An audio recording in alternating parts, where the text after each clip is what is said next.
जय माता दी दोस्तों। मेरी अल्फा मेरे बिना बिल्कुल नहीं रहती है, फिर भी कभी कभी मैं कोई ज़रूरी काम हो तो जाती भी हूँ, थोड़ा बहुत छोड़ के, ताकि इसको आदत रहे। और हर मौसम में मैं ऐसे ही माँ बच्चों का ख्याल रखती है, ऐसे ही मैं इनकी माँ हूँ।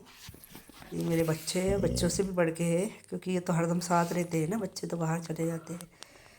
तो इनको मैं बहुत, और बेजुबान भी है, सबसे बड़ी बात तो ये है। और भगवान की देन है, शिव बाबा की। अगर बाबा मुझे अच्छे नहीं रखे तो मेरी क्या मजाल है रखने की।